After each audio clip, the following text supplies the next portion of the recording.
Welcome to the channel. I'm Grant Tommy. This is Straight Six Fan, your home for offbeat hot rodding, or today, offbeat off-roading, offbeat fabrication. It's time to design an off-road bumper for my Toyota Tacoma, my daily driver. And while maybe it's not the way to do it, this is the way I'm doing it. And so I'm going to show you, take you through my process, how I visualize, how I see things. After all, I am no expert, but I have designed an off-road bumper once before, and that was where these two suckers came from, and that was on my 95 Ford F-150, which, if you haven't caught that series of videos of me finding my high school truck, I'll leave an info card up in the corner of your screen, so you can go check those out. But, so the legacy lives on from my high school truck to my current daily driver. We want to repurpose the D-rings and the shackle hangers.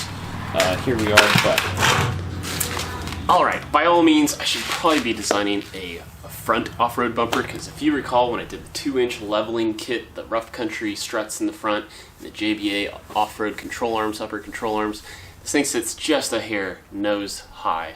And so if I was going to throw some steel on this and throw some extra weight on this, you'd think I'd want to bring that nose down, but we have more issues on the back bumper. And so one, I do take this thing off-roading, but it's not like I hit serious trails. But I do need recovery points, not just for there, but when it snows around here, you know, being able to pull someone out of the ditch or have yourself be pulled out of the ditch. That's where I want to put those shackles on. And I don't exactly have a trailer hitch that leaves me with a lot of confidence. Not that I plan on towing with this thing a ton, but it would be good to be able to throw a trailer on the back, you know, maybe to go pick up like a cab for, you know, potential forthcoming rat rod project or something like that. That was a bad wink. Anyway, enough of me talking. Let me help explain to you how I go about designing an off-road bumper. Now, for the sake of this episode, we are looking through the lens of a second-generation Toyota Tacoma to go about doing all of this, and I would say that your starting point might not be as great of a starting point as mine, and let me explain. Where I want to go with this is all of the answers for the shape and the form of this, why, and exactly how, well, not exactly, but in how the bumper from the factory came.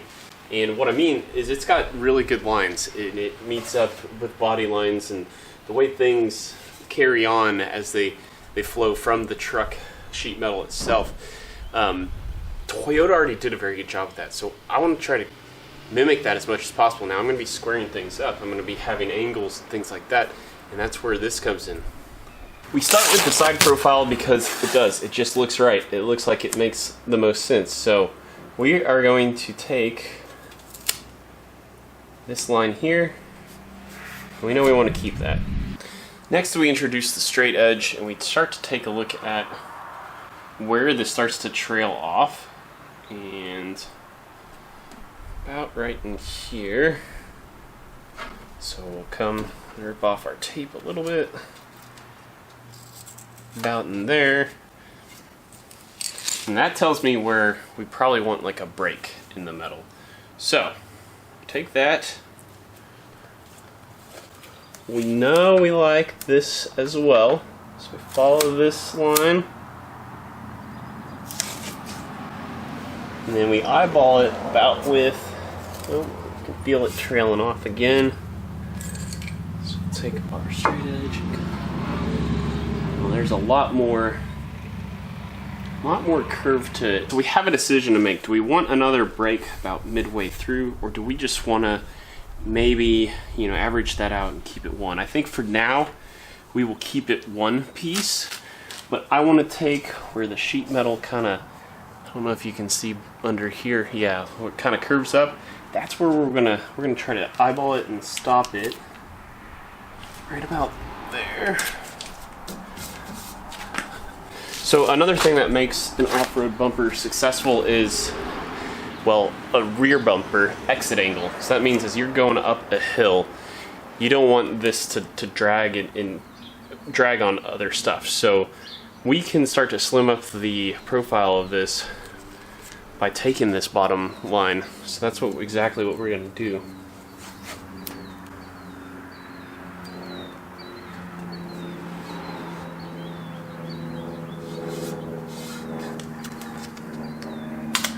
So just looking at it now, taking some time to look at it further, I do think I want a break in it. I do think I want another angle, so we're going to come through. It's going to be a little more than probably 2/3 of the way down.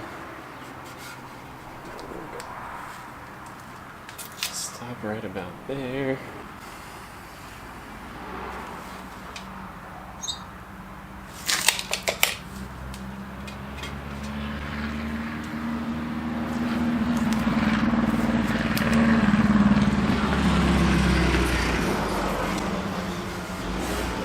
When you talk about the overall depth of it,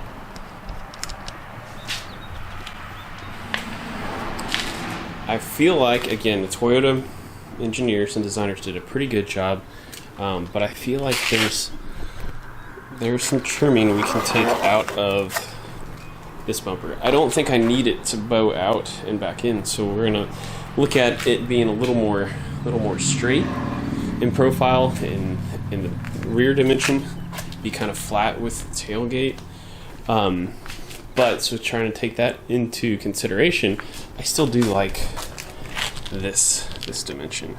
So we're gonna kind of keep that in mind as before we turn the corner and start to think about that a little bit.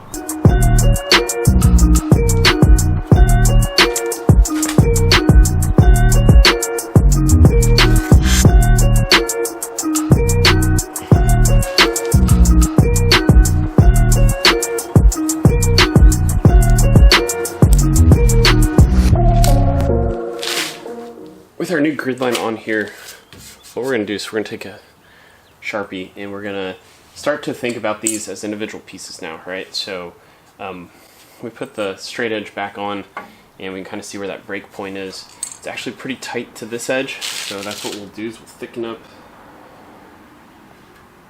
this edge.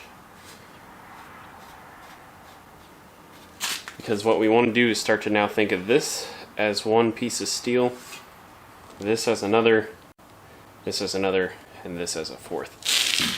What we'll do is we'll create cardboard templates that match these shapes, and they will be our starting point. And these aren't going to be perfect. They just aren't, because of the kind of compound shapes that there are with the curvature of the factory bumper. I'm guessing we'll probably want pieces to be a little bit bigger than what we think, but everywhere there's a break point, then we can start to manipulate, start to pull in that cardboard, and so when we get this thing pulled off, we'll start to mock it up in some capacity. But we're just going to keep moving our way around the backside of this bumper and go from there.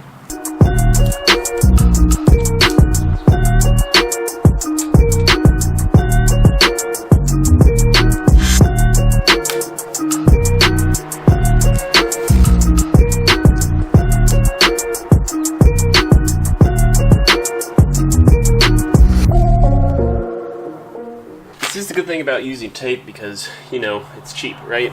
You can trial and error it a little bit, look at things, doesn't necessarily make sense. I was originally going to treat like this top bumper cap as kind of a separate pieces, but it makes more sense that this, you know, you can see where our boat side has come up on the side, and this is going to be like the extent of the bumper on the back side.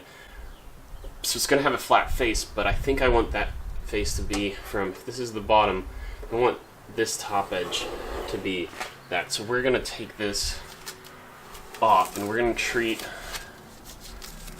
this next piece like so.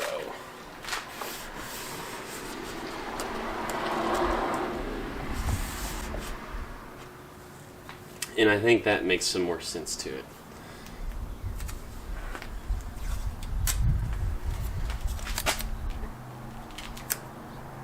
So again, we'll come back at a later date and fine tune, you know, we'll chamfer upward as we go around the corner for this top piece. But that's going to really just be one of those things on down the road that we'll we'll address when we have this bumper off. But for now, we've got most of the pieces we need, and we can start cutting out our first pass templates. Now, another design decision I'm going to start to second guess is I feel like I want to bring this piece out further. We will recess for the license plate, of course, but it's pretty generous here on the stock bumper, so I kind of feel like we can come out a little further, and then, you know, who knows, we might not go in as deep either on the off-road bumper, so we're going to extend this piece a little bit longer. So let's switch over to cardboard and we can start to visualize that a little bit.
So we've got our pieces cut out here, and what I'm going to do is I'm going to tape basically at the seam on the back side so we can start to shape this thing and kind of start giving you guys an idea of the form it's going to take. And I think what we'll find too, once we kind of get it where we want, this is going to just be a simple triangular piece for A2. But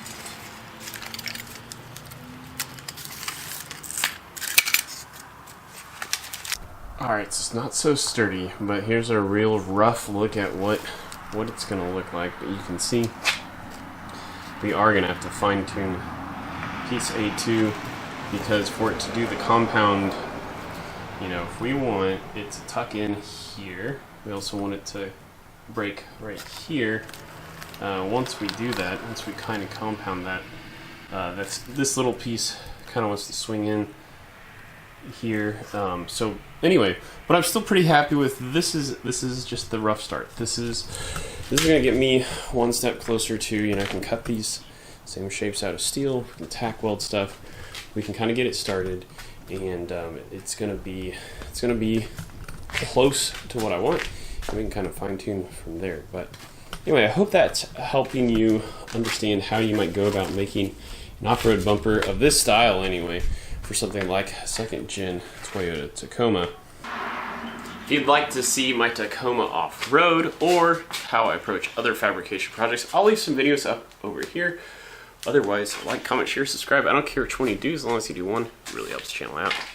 But to all my 6 fans out there, thanks for watching.